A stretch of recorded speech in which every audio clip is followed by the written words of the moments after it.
दोस्तों एक बार फिर से मैं आपके लिए DSSB court attendant vacancy 2025 form fill up apply online process की अपडेट लेके आ चुके हैं।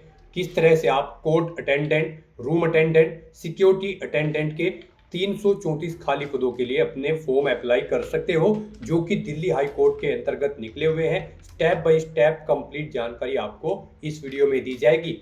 फॉर्म अप्लाई करते समय अगर आपके सामने कोई भी टेक्निकल प्रॉब्लम आ रही है तो उसका हल आपको इस वीडियो में मिल जाएगा। आवेदन करते समय आपको कुछ महत्वपूर्ण बातों को ध्यान में रखना होगा, तभी आपका एप्लीकेशन फॉर्म सक्सेसफुली सबमिट हो पाएगा। आवेदन करते समय आपको कोई भी ऐसी गलती या फिर मिस्टेक नहीं करनी होगी जिसको करने से आपका एप्लीकेशन फॉर्म रिजेक्ट हो सकता है। आवेदन करते समय आप अपनी एजुकेशनल क्वालिफिकेशन की डिटेल किस प्रकार से फिल करोगे, किस तरह से आप अपना लाइव फोटो कैप्चर करोगे, डॉक्यूमेंट सिग्नेचर और थम्स आप किस प्रकार से अपने अपलोड करोगे और आप किस प्रकार से अपने डिपार्टमेंट चुनोगे, फीस पेमेंट करते हुए रजिस्ट्रेशन से लेकर प्रिंट तक आपको किस तरह से अपना फॉर्म अप्लाई कर लेना होगा। पूरी जानकारी के लिए आपको ये वीडियो शुरू से लेके एंड तक बिना स्किप किए हुए देखनी होगी। इस वीडियो को कंप्लीटली देखने पर ही आपके सभी सवाल और डाउट क्लियर होंगे। तो चलिए दोस्तों, बिना कोई वक्त कमाए शुरू करते हैं DSSB court attendant form fill up की पूरी जानकारी। फॉर्म भरने से पहले आपको सबसे पहले हमारी वेबसाइट IND सरकारी नौकरी के इस पेज पर विजिट करना होगा, जिसका लिंक आपको नीचे description plus first comment box में मिल जाएगा। और हमारे इस पेज पर विजिट करके आप यहां से DSSB कोर्ट अटेंडेंट वैकेंसी का फॉर्म अप्लाई कर सकते हो। Delhi subordinate service selection board अधीनस्थ सेवा चयन बोर्ड DSSB के अंतर्गत नोटिफिकेशन रिलीज हो चुका है। 334 वैकेंसीज निकली हुई है दिल्ली हाई कोर्ट के अंतर्गत। इसमें आप यहां पर पोस्ट वाइज देख सकते हो, वैकेंसीज की इंफॉर्मेशन आपको दी गई है और साथ ही साथ क्वालिफिकेशन की डिटेल और एज लिमिट की डिटेल दे दी गई है। जैसे कि आप यहां पर देख सकते हो, पोस्ट कोड 801/25 यहाँ पर दिया गया है। इसके लिए यहाँ पर आपको ये टोटल 295 वैकेंसीज दी गई है। इसी तरह से आप कोर्ट अटेंडेंट एस के लिए देख सकते हो, जो 801/25 यहाँ पर पोस्ट कोड है। 22 वैकेंसीज है, 10वीं पास अप्लाई कर सकते हैं। 18 से 27 वर्ष आयु सीमा है। सभी के लिए क्वालिफिकेशन एज लिमिट यहाँ पर सेम रखी गई है। वैकेंसीज अलग अलग है, वो आप यहाँ से चेकआउट कर सकते हो। सिक्योरिटी अटेंडेंट के लिए भी 3 पद है, रूम अटेंडेंट के लिए भी 13 वैकेंसीज यहाँ पर निकली हुई है। इंपोर्टेंट डेट्स की अगर बात की जाए तो लास्ट डेट ऑनलाइन आवेदन करने की 24 सितंबर 2025 है। यहाँ पर application fees UR OBC WS के लिए 100 रुपये है। SC ST PH को फीस जमा नहीं करनी होगी। ऑनलाइन मोड से आप फीस पेमेंट करोगे। ऑनलाइन मोड से ही आप यहाँ पर अपना आवेदन फॉर्म फिल कर सकते हो। दिल्ली जॉब लोकेशन है, ऑल ओवर इंडिया से आप अप्लाई कर सकते हो। DSSB online.NIC.in इसकी ऑफिशियल वेबसाइट है, जिससे आप फॉर्म फिल कर सकते हो। इंपोर्टेंट लिंक सेक्शन के अंतर्गत ऑफिशियल नोटिफिकेशन PDF लिंक पर क्लिक करके आप इसकी ये PDF डाउनलोड कर सकते हो। जी हाँ दोस्तों, यहाँ पर आप देख सकते हो जो कोर्ट अटेंडेंट और साथ ही साथ रूम अटेंडेंट, सिक्योरिटी अटेंडेंट की पोस्ट है, इसके लिए आवेदन 26 अगस्त से 24 सितंबर तक चलेंगे। और यहाँ पर आपको कैटेगरी वाइज भी वैकेंसीज की इंफॉर्मेशन मिल जाएगी। पोस्ट वाइज और डिपार्टमेंट वाइज वैकेंसी चेकआउट कर ले। उसके बाद में यहाँ पर स्क्रॉल डाउन करते हुए आप देख सकते हो, इसमें आपको complete information post wise eligibility condition की डिटेल मिल जाएगी, जैसे कि क्वालिफिकेशन आपका क्या रहेगा, यहाँ पर सैलरी डिटेल क्या रहेगी, एज लिमिट इस कैटेगरी के लिए क्या रखी गई है, वो आप यहाँ से चेकआउट कर ले। स्क्रॉल डाउन करते हुए आप एग्जामिनेशन स्कीम भी आप यहाँ से चेकआउट कर सकते हो, आपका पैटर्न क्या रहेगा। यहाँ पर जो आपका प्री एग्जामिनेशन ऑब्जेक्टिव टाइप होगा, उसके लिए आपको यहाँ पर सिलेबस दे दिया गया। इंटरव्यू के लिए भी आपको टियर सेकंड के लिए पैटर्न यहाँ पर मिल जाएगा, तो आप पूरा सिलेबस यहाँ से सब्जेक्ट वाइज चेकआउट कर ले। और साथ ही साथ यहाँ पर एज रिलैक्सेशन की भी इंफॉर्मेशन मिल जाएगी, जैसे कि SC ST को 5 साल की छूट दी जा रही है, OBC के लिए 3 साल की। सभी कैटेगरी के लिए आप एज रिलैक्सेशन भी यहाँ से चेकआउट कर सकते हो। कुछ इंपोर्टेंट इंस्ट्रक्शन दिए गए फॉर्म फिल करने से रिलेटेड, आप सभी जनरल गाइडलाइंस यहाँ से चेकआउट कर ले कि किस प्रकार से आपको अपना लाइव फोटो कैप्चर करना होगा, कैसे आपको अपने सभी डॉक्यूमेंट्स अपलोड करने होंगे। पूरी प्रक्रिया आपको PDF में मिल जाएगी। तो फॉर्म अप्लाई करने से पहले आपको नोटिफिकेशन की PDF पूरा इंग्लिश में रीड आउट करना अनिवार्य है। इसको पूरा पढ़ने से ही आपके सभी सवाल और डाउट क्लियर होंगे। PDF रीड आउट करने के बाद में आपको अप्लाई ऑनलाइन लिंक पर क्लिक करना होगा, तो आपके सामने ऑनलाइन आवेदन करने का ये ऑफिशियल पोर्टल ओपन हो जाएगा। गाइस, यहाँ पर अगर आपने इस पोर्टल पर पहले से रजिस्ट्रेशन कर रखा है तो आपको यहाँ पर क्लिक टू साइन इन की स्टेप पर क्लिक करना है और अपने डैशबोर्ड में साइन इन करके आपको अपना फॉर्म अप्लाई कर लेना है। साइन इन करने के लिए यहाँ पर आपको अपनी डेट ऑफ बर्थ एंटर करनी है, उसके बाद आपको अपनी 10वीं क्लास का रोल नंबर यहाँ पर एंटर करना है, फिर आपको अपनी 10वीं क्लास का पासिंग ईयर सेलेक्ट करना है, अपना पासवर्ड यहाँ पर आपको एंटर करना है, ये कैप्चा कोड आपको यहाँ पर एंटर करना है और साइन इन की स्टेप पर क्लिक करते हुए आपको अपने डैशबोर्ड में साइन इन करके अपना फॉर्म अप्लाई कर लेना है। और गाइस, अगर आप इस पोर्टल के थ्रू किसी भी भर्ती के लिए फर्स्ट टाइम अप्लाई करने जा रहे हो तो सबसे पहले यहाँ पर आपको अपना रजिस्ट्रेशन करना होगा। उसके लिए आपको क्लिक फॉर न्यू रजिस्ट्रेशन की स्टेप पर क्लिक करना है। आपके सामने यहाँ पर रजिस्ट्रेशन का फॉर्म ओपन हो जाएगा। अब यहाँ पर आपको अपनी बेसिक डिटेल्स प्रोवाइड करते हुए अपना रजिस्ट्रेशन कंप्लीट करना होगा। सबसे पहले यहाँ पर आपको अपना नाम एंटर करना है, उसे री एंटर करके कंफर्म कर लेना है। अपनी डेट ऑफ बर्थ 10वीं क्लास की मार्कशीट के अकॉर्डिंग आपको यहाँ पर सिलेक्ट करनी है, उसे एक बार फिर से सिलेक्ट करके कंफर्म कर लेना है। 10वीं क्लास का रोल नंबर यहाँ पर आपको देना है, उसे भी एक बार फिर से एंटर करके री एंटर करके आपको कंफर्म कर लेना है। पासिंग ईयर सेलेक्ट करना है 10वीं क्लास का, ये भी आपको 2 बार सेलेक्ट करना होगा। उसके बाद आपको अपना जेंडर यहाँ पर सिलेक्ट करना है, जेंडर भी आपको 2 बार सिलेक्ट करना है। फिर आपको आपकी नेशनलिटी यहाँ पर सिलेक्ट करनी है, अपने फादर का नाम यहाँ पर आपको देना है, उसे भी आपको 2 बार एंटर करना होगा। फिर यहाँ पर आपको अपनी मदर का नाम भी 2 बार एंटर कर देना है।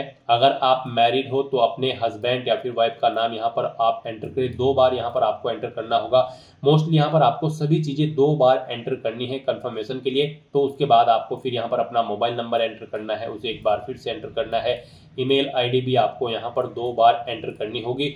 फिर यहाँ पर आपको गेट ओटीपी के ऑप्शन पर क्लिक करना है। उसके बाद आपके मोबाइल और मोबाइल नंबर पर ओटीपी आएंगे, वो ओटीपी आपको यहाँ पर एंटर करके अपना मोबाइल नंबर और ईमेल आईडी को आपको वेरीफाई कर लेना है। उसके बाद यहाँ पर आपसे पूछा गया है कि यहाँ पर क्या आप अपना आधार कार्ड देना चाहते हैं आईडी प्रूफ के तौर पर। अगर चाहते हैं तो यस करें और फिर आप अपना आधार नंबर एंटर करें, उसे एक बार फिर से एंटर करके कंफर्म कर लें। और अगर आपके पास आधार कार्ड नहीं है तो यहाँ पर आप नो ऑप्शन सेलेक्ट करेंगे, फिर यहाँ पर कोई अन्य आईडी आप सिलेक्ट करेंगे, driving licence, PAN card, passport या फिर वोटर आईडी। और उसके बाद यहाँ पर आपको अपने आईडी का नंबर देना है, उसे एक बार फिर से यहाँ पर आपको री एंटर करना है। उस पर जो नाम अंकित है वो यहाँ पर आपको मेंशन करना है, उसे एक बार फिर से यहाँ पर आपको एंटर करना है। और फिर यहाँ पर आपको अपना आईडी प्रूफ अपलोड करना होगा। उसके लिए आपको चूज फाइल बटन पर क्लिक करना है, फाइल को सिलेक्ट करना है और अपना आईडी प्रूफ यहाँ पर आपको अपलोड कर देना है। यहाँ पर आपका आईडी प्रूफ जो होगा वो 15 KB से 60 KB के बीच में होना चाहिए। और उनकी हाइट यहाँ पर अगर आप पैन कार्ड या फिर ड्राइविंग लाइसेंस अपलोड करते हैं तो 300x200 पिक्सल विड्थ और हाइट होनी चाहिए। वोटर आईडी कार्ड के लिए 200x300 विड्थ हाइट होनी चाहिए और पासपोर्ट के लिए 450x300 विड्थ हाइट यहाँ पर आपकी होनी चाहिए। जेपीईजी या फिर जेपीजी फॉर्मेट में आपका ये डॉक्यूमेंट होना चाहिए। उसके बाद यहाँ पर आपको अपना पासवर्ड क्रिएट करना है। पासवर्ड यहाँ पर गाइड आपका 0 से 9 कैरेक्टर के बीच में होना चाहिए और ये अल्फा न्यूमेरिक फॉर्मेट में होना चाहिए। मीन्स आपके पासवर्ड में कम से कम एक अपर केस कैरेक्टर, एक लोअर केस कैरेक्टर, एक इंटीजर नंबर और एक स्पेशल कैरेक्टर जैसे कि @ हैश या फिर डॉलर होना चाहिए। वही पासवर्ड आपको दोबारा से यहाँ पर री एंटर करके उसे कंफर्म कर लेना है। पेज को नीचे स्क्रॉल डाउन करना है, अंडरटेकिंग के इस ऑप्शन में चेकबॉक्स को ओके करना है। फिर यहाँ पर आपको प्रीव्यू के ऑप्शन पर क्लिक करके अपने रजिस्ट्रेशन की जो डिटेल आपने प्रोवाइड कराई है उसका प्रीव्यू चेकआउट कर लेना है। उसके बाद आपको इस चेकबॉक्स को ओके करना है और फिर गाइड आपको यहाँ पर सबमिट के इस ऑप्शन पर क्लिक कर देना है। नेक्स्ट आपके सामने कुछ इस तरह से इंटरफेस होगा। यहाँ पर आपको एक रजिस्ट्रेशन नंबर प्रोवाइड कर दिया गया है। ये रजिस्ट्रेशन नंबर आपके रजिस्टर्ड मोबाइल नंबर और ईमेल आईडी पर भी सबमिट कर दिया गया है। आपको इसे केयरफुली नोट डाउन करके रख लेना है फ्यूचर यूज के लिए। यहाँ पर इस रजिस्ट्रेशन नंबर में आपकी डेट ऑफ बर्थ है, रोल नंबर है 10वीं का और पासिंग ईयर है 10वीं का। तो यहाँ पर आपको इस नंबर को केयरफुली नोट डाउन करके रख लेना है। और यहाँ पर गाइड अब आपको प्रोसीड के इस ऑप्शन पर क्लिक करना है। नेक्स्ट आपके सामने कुछ इस तरह से इंटरफेस ओपन होगा। अब यहाँ पर आपको क्लिक टू साइन इन के इस ऑप्शन पर क्लिक करना है। उसके बाद आपके सामने कुछ इस तरह से इंटरफेस हो जाएगा।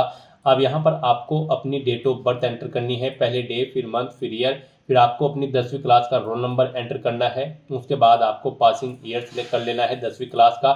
फिर यहाँ पर आपको अपना पासवर्ड एंटर करना है, ये कैप्चा कोड आपको यहाँ पर एंटर करना है।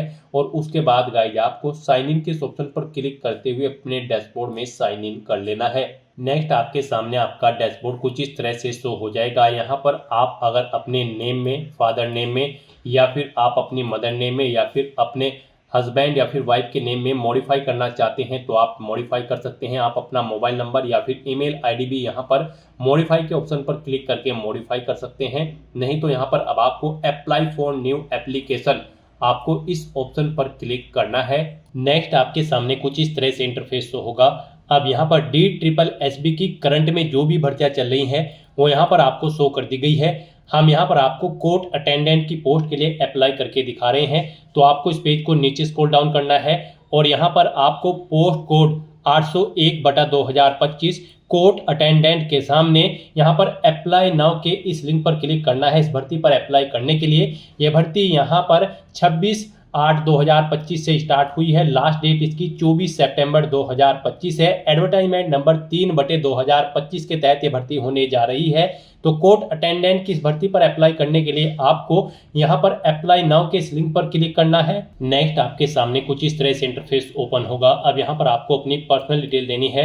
यहाँ पर आपकी पर्सनल डिटेल, कुछ डिटेल ऑटोमेटिकली आपको फिर मिल जाएगी जो आपने रजिस्ट्रेशन टाइम पे प्रोवाइड कराई थी। गाइस यहाँ पर अब आपको अपना मैरिटल स्टेटस सेलेक्ट कर लेना है, आप मैरिड हो या फिर अनमैरिड। फिर यहाँ पर आपको अपना प्रेजेंट एड्रेस एंटर करना है। उसके बाद आपको अपना परमानेंट एड्रेस यहाँ पर एंटर करना है। और अगर आपका प्रेजेंट एड्रेस आपके परमानेंट एड्रेस के अकॉर्डिंग सेम है तो यहाँ पर आप इस चेकबॉक्स को ओके कर देंगे। ऑटोमेटिकली आपका परमानेंट एड्रेस आपके प्रेजेंट एड्रेस के अकॉर्डिंग फिल हो जाएगा। फिर यहाँ पर गाइस आपको अपनी कैटेगरी सिलेक्ट करनी है। यहाँ पर अगर आप रिजर्व कैटेगरी से बिलोंग करते हैं तो फिर आपको अपना कैटेगरी सर्टिफिकेट नंबर देना होगा। किस डेट को आपका सर्टिफिकेट आपको इशू हुआ है, कास्ट सर्टिफिकेट, वो डेट आपको सिलेक्ट कर लेनी है। यहाँ पर स्टेट सिलेक्ट करना है, किस स्टेट से आपको इशू हुआ है और किस अथॉरिटी ने आपको इशू किया है आपका कास्ट सर्टिफिकेट, वो यहाँ पर आपको एंटर करना है। उसके बाद अगर आपकी कोई सब कैटेगरी है तो यहाँ पर आप सिलेक्ट कर ले, नहीं है तो इन चेकबॉक्सेस को ऐसे ही रहने दे। फिर आपसे पूछा गया है कि क्या आपको कभी किसी बोर्ड या फिर एजेंसी के द्वारा एग्जाम में बैठे से रोका गया है। अगर रोका गया है तो आप यस ऑप्शन सेलेक्ट करेंगे, उसकी डिटेल देंगे। नहीं रोका गया है तो आप नो ऑप्शन सेलेक्ट कर लेंगे। उसके बाद आपको डिक्लेरेशन सेक्शन में इस चेकबॉक्स को ओके करना है और फिर गाइस आपको यहाँ पर सेव एंड नेक्स्ट के ऑप्शन पर क्लिक कर देना है। नेक्स्ट यहाँ पर आपको अपना post card size photograph upload करना है। अपने सिग्नेचर यहाँ पर आपको अपलोड करने हैं। लेफ्ट थंब इंप्रेशन और राइट हैंड थंब इंप्रेशन यहाँ पर आपको अपलोड करने हैं। इनके लिए यहाँ पर आपको गाइडलाइन दी गई है। आपको दी गई गाइडलाइन के अंतर्गत ही इन डॉक्यूमेंट्स को अपलोड करना है। पोस्ट कार्ड साइज जो आपका फोटो होगा यहाँ पर उसकी विड्थ 480 पिक्सल होनी चाहिए, हाइट 672, वो जेपीजी या फिर जेपीजी फॉर्मेट में होना चाहिए। साइज उसका 300 KB से कम होना चाहिए। तो अपना ये फोटो अपलोड करने के लिए आपको यहाँ पर चूज फाइल के ऑप्शन पर क्लिक करना है, फाइल को सेलेक्ट कर लेना है और उसके बाद आपको अपलोड के इस ऑप्शन पर क्लिक करके अपना फोटो यहाँ पर अपलोड कर देना है। और गाइस यहाँ पर अगर आपके फोटो का साइज कम या ज़्यादा है तो आप यहाँ पर क्रॉप फोटो ऑनलाइन के इस लिंक पर क्लिक करके दी गई गाइडलाइंस के अकॉर्डिंग अपना फोटो यहाँ पर सेट करके उसे अपलोड कर सकते हो। उसके बाद यहाँ पर आपको अपने सिग्नेचर अपलोड करने हैं। सिग्नेचर यहाँ पर आपके 140 पिक्सल उनकी विड्थ होनी चाहिए, हाइट 110 पिक्सल, फॉर्मेट जेपीजी होना चाहिए, मैक्सिमम साइज उनका 40 KB होना चाहिए, यानी कि 40 KB से कम उनका साइज होना चाहिए। और फिर यहाँ पर आपको अपने लेफ्ट थंब इंप्रेशन अपलोड करने हैं। इनके लिए भी आपको गाइडलाइन दी गई है। यहाँ पर आपका लेफ्ट थंब इंप्रेशन 110 पिक्सल से 140 पिक्सल होना चाहिए, यानी कि विड्थ उसकी 110 पिक्सल, हाइट 140 पिक्सल और मैक्सिमम साइज उसका 40 KB रखा गया है, जेपीजी फॉर्मेट में होना चाहिए। और राइट थंब इंप्रेशन भी यहाँ पर आपका उसकी विड्थ 110 पिक्सल से कम होनी चाहिए, हाइट 140 पिक्सल से और जेपीजी फॉर्मेट में होना चाहिए, साइज उसका 40 KB से कम होना चाहिए। तो अपना सिग्नेचर और थंब इंप्रेशन को अपलोड करने के लिए आपको चूज फाइल के ऑप्शन पर क्लिक करना है, फाइल को सिलेक्ट कर लेना है और अपलोड की इन टैब्स पर क्लिक करके आपको अपने तीनों डॉक्यूमेंट्स को आपको अपलोड कर देना है। यहाँ पर अगर इनका साइज कम या ज़्यादा है तो यहाँ पर भी आपको crop signature, crop LTI online, crop RTI online के लिंक दिए गए हैं। आप इन पर क्लिक करके दी गई गाइडलाइंस के अकॉर्डिंग इनके साइज सेट करके इन्हें यहाँ पर अपलोड कर सकते हो। इस तरह से अपना फोटो, सिग्नेचर और थंब इंप्रेशन अपलोड करने के बाद फिर गाइस यहाँ पर आपको नेक्स्ट के इस ऑप्शन पर क्लिक कर देना है। नेक्स्ट आपके सामने कुछ इस तरह से इंटरफेस शो होगा। गाइस यहाँ पर अब आपको अपने डिपार्टमेंट सिलेक्ट करने हैं जिनमें आप जॉब करना चाहते हैं। यहाँ पर रूम अटेंडेंट, कोर्ट अटेंडेंट और सिक्योरिटी अटेंडेंट की इस भर्ती पर अप्लाई करने के लिए आपका 10वीं क्लास पास आउट होना जरूरी है या फिर आपका ITI पास आउट होना जरूरी है। तो यहाँ पर आप जिस भी डिपार्टमेंट में जॉब करना चाहते हैं तो यहाँ पर आपको डिपार्टमेंट सेलेक्ट करने हैं। यहाँ पर आप इनके सामने इन चेकबॉक्सेस को ओके करें और फिर गाइस आप यहाँ पर सेव एंड नेक्स्ट के इस ऑप्शन पर क्लिक कर दें। नेक्स्ट आपके सामने कुछ इस तरह से इंटरफेस शो होगा। अब यहाँ पर आपको डिपार्टमेंट सेलेक्ट करना है और उसकी क्वालिफिकेशन की डिटेल प्रोवाइड करनी है। यहाँ पर आप जिस भी डिपार्टमेंट या फिर पोस्ट के लिए अप्लाई कर रहे हैं उसे यहाँ पर आप सेलेक्ट करें, जैसे कि Delhi high court court attendant या फिर सिक्योरिटी अटेंडेंट या फिर रूम अटेंडेंट। आपके सामने जो भी पोस्ट होगी उनमें से आप जिस भी पोस्ट के लिए अप्लाई करना चाहते हैं उसे आप सेलेक्ट करें। उसके बाद यहाँ पर आपसे पूछा गया है इस पोस्ट पर अप्लाई करने के लिए आपने 10वीं पास आउट कर रखी है या फिर ITI। यहाँ पर इस पोस्ट पर अप्लाई करने के लिए आपका 10वीं क्लास पास आउट होना जरूरी है या फिर ITI पास आउट होना जरूरी है। आप अपने अकॉर्डिंग यहाँ पर ऑप्शन सेलेक्ट करें और फिर यहाँ पर आप अपनी क्वालिफिकेशन की डिटेल प्रोवाइड कराएं।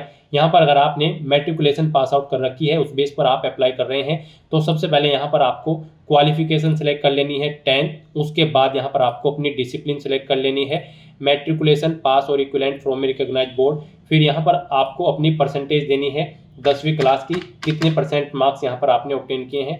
फिर यहाँ पर आपको स्टेट सेलेक्ट करना है, जिस स्टेट से आप बिलोंग करते हैं या फिर जिससे आपने अपनी 10वीं क्लास पास आउट की है। उसके बाद यहाँ पर आपको बोर्ड का नाम सेलेक्ट करना है। यहाँ पर आप बोर्ड का नाम सेलेक्ट करें, इनमें नहीं है तो आप अदर ऑप्शन सेलेक्ट करें और फिर यहाँ पर अपने बोर्ड का नाम एंटर कर दें। उसके बाद यहाँ पर आपको पासिंग मंथ और ईयर सेलेक्ट कर लेना है और फिर यहाँ पर आपको इंसर्ट के ऑप्शन पर क्लिक करके अपनी ये डिटेल यहाँ पर इंसर्ट कर देनी है। और गाइस यहाँ पर अगर आपने ITI पास आउट कर रखी है, उसके बेस पर आप अप्लाई करने जा रहे हैं, तो फिर यहाँ पर आपको अपनी क्वालिफिकेशन में सेलेक्ट करना है सर्टिफिकेट, डिसिप्लिन में सेलेक्ट करना है ITI।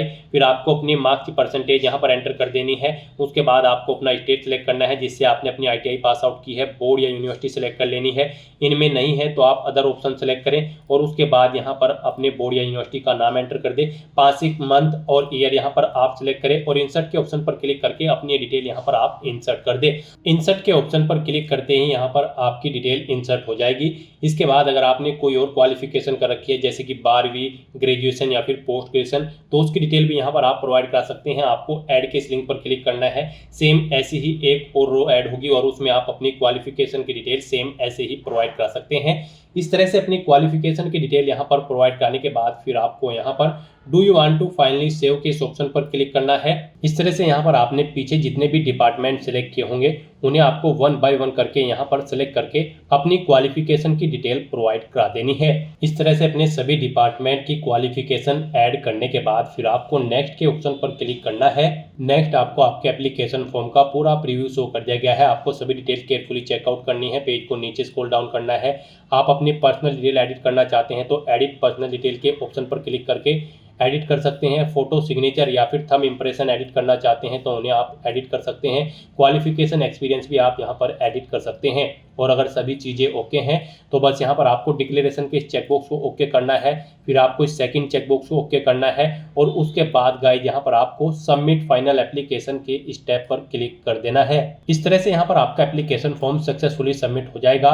यहाँ पर आपको मैसेज शो कर दिया गया है, आपका एप्लीकेशन फॉर्म यहाँ पर सक्सेसफुली सबमिट हो चुका है। आपको एक एप्लीकेशन नंबर यहाँ पर प्रोवाइड कर दिया गया है, आपको इसे भी केयरफुली नोट डाउन करके रख लेना है। और गाइस यहाँ पर अब आपको ओके के इस ऑप्शन पर क्लिक करना है। और गाइस अगर आप यहाँ पर जनरल, OBC या फिर EWS कैटेगरी कैंडिडेट हैं तो पहले आपको अपना फीस पेमेंट करना होगा 100 रुपये, जो कि आप debit card, credit card, net banking या फिर UPI के माध्यम से कर सकते हो। उसके बाद आपका फॉर्म सबमिट होगा। और यहाँ पर रिजर्व कैटेगरी कैंडिडेट के लिए कोई फीस नहीं है, उनका फॉर्म बिना फीस जमा कराए ही सबमिट हो जाएगा।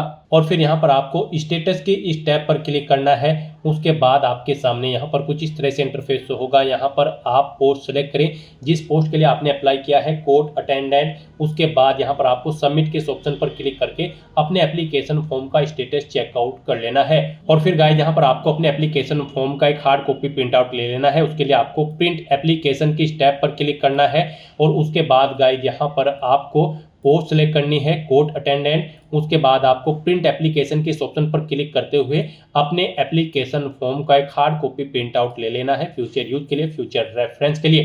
तो दोस्तों ऐसे आप Delhi subordinate service selection board advertisement number 3/2025 के तहत कोर्ट अटेंडेंट, रूम अटेंडेंट और सिक्योरिटी अटेंडेंट के खाली पदों को भरने के लिए अपने फॉर्म अप्लाई कर सकते हो बिना कोई मिस्टेक किए हुए। आज की इस वीडियो में बस इतना ही। आई होप ये वीडियो आपको पसंद आई होगी। अगर पसंद आई हो तो इसे लाइक और शेयर करें, चैनल पर नए हो तो इसे सब्सक्राइब कर लें। Thanks for watching.